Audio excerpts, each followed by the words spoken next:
हम में से कोई सैम पित्रोदा के बयान के साथ सहमत है? नहीं। कांग्रेस ने इसका खंडन किया। हमने घोर निंदा की। भारत की विविधता के बारे में किसी को इस तरह की अशोभनीय टिप्पणी करने का अधिकार नहीं है। उत्तर, दक्षिण, पूर्व, पश्चिम मिला करके भारत नाम की माला बनती है। लेकिन मैं पूछना चाहता हूं, कल मैं कुछ लोगों के रिएक्शन देख रहा था, मणिपुर इसी देश की विविधता का हिस्सा है या नहीं? साल भर से वहां तांडव मचा हुआ है, लड़कियां नग्न घुमाई गई। हमारे प्रधानमंत्री जी की जुबान से कुछ सुना क्या? सुना हो तो बताइए। मैं समझता हूं कि एक राग नहीं अलापना चाहिए। आप देश के प्रधानमंत्री हैं, आपके लोग कूद जाते हैं, लेकिन इस पर बोलिए ना कि मणिपुर है या नहीं। क्यों टिप्पणी नहीं हो रही है? सोनिया जी के बारे में गिरिराज सिंह जी ने जो टिप्पणी की थी, प्रधानमंत्री जी को तब अगर गुस्सा आता ना, मैं कहता हाँ यार, देश के प्रधानमंत्री हैं, दलीय दायरों से ऊपर उठे हुए हैं। आप तो उठ ही नहीं पा रहे हैं साहब। उन्होंने, प्रधानमंत्री मोदी ने ये भी कहा कि अब देख लो प्रिंस के जो सलाहकार है वो किस तरीके से बयान दे रहे हैं, किसी को चीनी बता रहे हैं तो किसी को काला और गोरे का नहीं, मैं ये 50 करोड़ की गर्लफ्रेंड ये किस सलाहकार ने प्रधानमंत्री को बताई थी? कांग्रेस की विधवा ये किस सलाहकार ने प्रधानमंत्री को बताई थी? प्रधानमंत्री जी, आईना रखा करिए सामने। आपके सलाहकार तो बहुत उत्पात मचा रहे हैं। आपके सलाहकार तो इस किताब से के प्रति बुरी नजर रखे हुए जिसे भारत का संविधान कहते हैं। आप ऊल जलूल, अंट शंट, आधारहीन बातें कर रहे हैं इस चुनाव में। बिहार में तेजस्वी आपके समक्ष सवाल रखता है वचन के नाम से, 24 के 24 वचन। नौकरी की चर्चा है, चुनाव इस पर होना चाहिए ना। नौकरी, रोजगार, समावेशी आर्थिक विकास, आर्थिक न्याय, सामाजिक न्याय, उन चीजों पर नहीं जिस पर आप चुनाव चाहते हैं। आप चुनाव लोगों की थाली से दूर ले जाना चाहते हैं, लोग नहीं चाहेंगे। मनु जी, अब फिर से अडानी और अंबानी का नाम का जिक्र होने लगा है और अब सार्वजनिक रूप से प्रधानमंत्री मोदी ने राहुल गांधी पे तंज कसा है। राहुल गांधी ने भी उसका पलटवार किया है। देखिए, प्रधान वही मैं कह रहा हूँ की बात कही। नहीं, मैं कह रहा हूँ कि यही देखिए, प्रधानमंत्री जी की जुबान को हो क्या रहा। मैं बार बार कहता हूं कि इस चुनाव में पहले भी प्रधानमंत्री जी का स्केल बहुत बड़ा नहीं था भाषाई विमर्श का। अब तो ये अधोमुखी हो चुका है, नीचे की ओर ही जा रहा है। जब राहुल जी अडानी जी का नाम लेते हैं तो क्रोनी पूंजीपति और राजनीति के नेक्सस की बात करते हैं। वो दुनिया में किसी भी देश में वो स्वीकार्य नहीं है जिसको असमान आय वितरण की बात करनी हो, गरीबी उन्मूलन की बात करनी हो। प्रधानमंत्री जी ने कहा काला धन, स्वीकारोक्ति है कि काला धन है उनके पास। उनके पूर्व के मित्रों कह दूं, अगर अब मित्रता छोड़ दी है तो, और अगर आपके पास इतनी बड़ी सूचना है कि टेम्पो में भर गई है, तो देश के प्रधानमंत्री हैं साहब, आप तो किसानों के घर में ईडी भिजवा देते हैं। और आपके मित्र अमित शाह जी, ईडी भिजवा दीजिए ना, दूध का दूध पानी का पानी हो जाएगा। ये चुनावी भाषण से नहीं, गंभीर बात है, भिजवाइए ईडी। अधीर रंजन चौधरी ने कहा है कि जिस तरीके से लगातार प्रधानमंत्री मोदी कह रहे हैं कि हम जीत रहे हैं, हम 400 पार हो रहे हैं, ये उनकी बौखलाहट। देखिए, मैं सीधी बात, 400 पार तो तब भी एक हॉलो स्लोगन था जिसमें आत्मविश्वास की सेल्फ थेरेपी ली जा रही थी कि यार खुद को थेरेपी दो, वो तो कुछ फायदा वो हो नहीं रहा है। इसलिए आप देखिए ना कि ये जो भाषाई गिरावट, ये सबसे बड़ा ओपिनियन पोल है इस चुनाव का, कोई ओपिनियन पोल नहीं।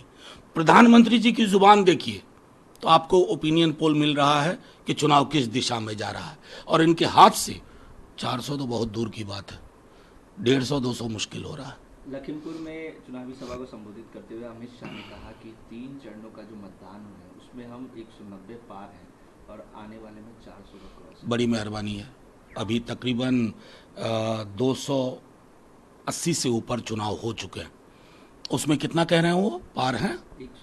190 पार है। तो खुद भी मान रहे हैं कि 100 उनके हाथ से गया।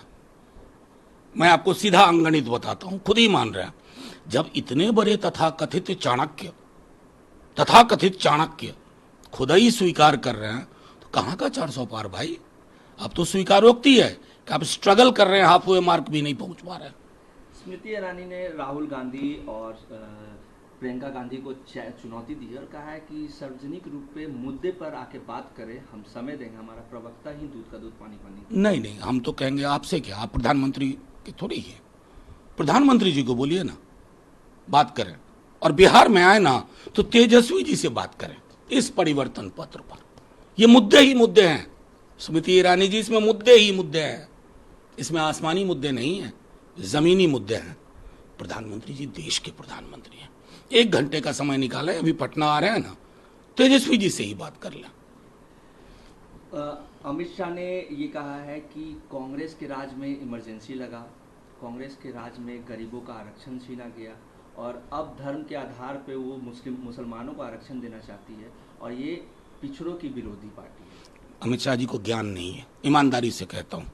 वो इंदिरा जी के सलाहकार उतने चतुर नहीं थे, नहीं तो इन्हीं वाली इमरजेंसी लगवाते कि इमरजेंसी प्रोविजन का भी उपयोग मत करो लेकिन देश में आपातकाल लगा दो, जो अमित शाह जी ने मोदी जी को सलाह देकर के करवा दी। नंबर 1। नंबर 2, मैं अमित शाह जी को ये किताब देता हूँ, मंडल कमीशन। इसके पन्ने पे चले जाएं और देख लें कि सामाजिक पिछड़ापन में अन्य धर्म के लोगों को भी आरक्षण मिला। उन्होंने पढ़ा नहीं होगा। आर्टिकल 15 और आर्टिकल 16 क्लॉज 4 का मतलब होता है पब्लिक एम्प्लॉयमेंट में आरक्षण। प्रधानमंत्री जी मोदी, अमित शाह जी, आपने उन पब्लिक एम्प्लॉयमेंट ही खत्म कर दी तो आरक्षण खत्म। कौन हुआ पिछड़ा विरोधी, दलित विरोधी? आप। आईना रखिए, आईना रखिए, काम आएगा। इस बार हार भी गए, आगे काम आएगा। सम्राट चौधरी का बयान आया है और उन्होंने कहा है कि लालू प्रसाद यादव को 5 जन्म भी लेना होगा और मुसलमान में जन्म लेंगे तब भी मुसलमानों को धर्म के आधार पर। ये किसने कहा? कहां से सपना देख रहे हैं? क्यों आप लोग भी उस पर टिप्पणी लेते हैं? खुद आप लोग भी, एजेंसीज को भी मैं कहूंगा, पढ़ लीजिए मंडल कमीशन की रिपोर्ट। मंडल कमीशन की रिपोर्ट पढ़ना जरूरी है। मैं सम्राट जी से अपेक्षा नहीं करूंगा, लेकिन आपकी एजेंसी बहुत बड़ी है, इस रिपोर्ट को पढ़े कि सामाजिक पिछड़ेपन में धर्म भी आता है, अन्य धर्म के लोग भी, लेकिन धार्मिक आधार पर नहीं है, सामाजिक शैक्षणिक आधार पर है। बिना पढ़े लिखे हुल जलुल बल बल कुछ बक दिए। अरे किताब पढ़िए, इसमें सब कुछ लिखा हुआ है। कर्पूरी जी को पढ़िए, कर्पूरी जी का आरक्षण की व्यवस्था को देखिए। नहीं देख पाएंगे, समय नहीं है। कोई स्क्रिप्ट पकड़ा देता, अल अल अल बोलने लगते। स्क्रिप्ट की बात आपने किया तो विजय सिन्हा ने भी कहा है कि इनके पास 100 लोगों की टीम है और जो स्क्रिप्ट लिख के देते हैं ना उसी पे बोलते रहते हैं। बड़े बड़े बड़े गरीब दल हैं हम लोग, 100 लोगों की टीम कहाँ रख पाएंगे? ये सब आपके वश की चीज। एक अकेला तेजस्वी काफी है, उसी ने आपके पसीने छुड़ाए हुए हैं। छोड़िए इन बातों को। गार्गी कॉलेज में संबोधन के दौरान जयशंकर ने कहा कि पीओके को अब भारत का हिस्सा बन जाना चाहिए। जाके ले लेना। पहले अपने यहाँ आप इतनी बड़ी पार्टी के, सरकार के मुखिया विदेश मंत्री हैं, अपने वाला हिस्सा जो कश्मीर का है उसको तो सामान्य नहीं कर पा रहे। हमारे जवानों की शहादत होती है। और हाँ, जयशंकर जी, चुनाव तो लड़ ही नहीं रहे आप उस कश्मीर में जो हमारा हिस्सा है। ये कौन सी राजनीति है भाई? जेपी नड्डा को 7 दिनों के भीतर तलब किया गया है SC/ST के खिलाफ ट्विटर पे पोस्ट को लेकर। देखिए, ये मुझको समझ में नहीं आ रहा है। पूरी की पूरी बीजेपी पार्टी ट्रोल की तरह बिहेव कर रही है।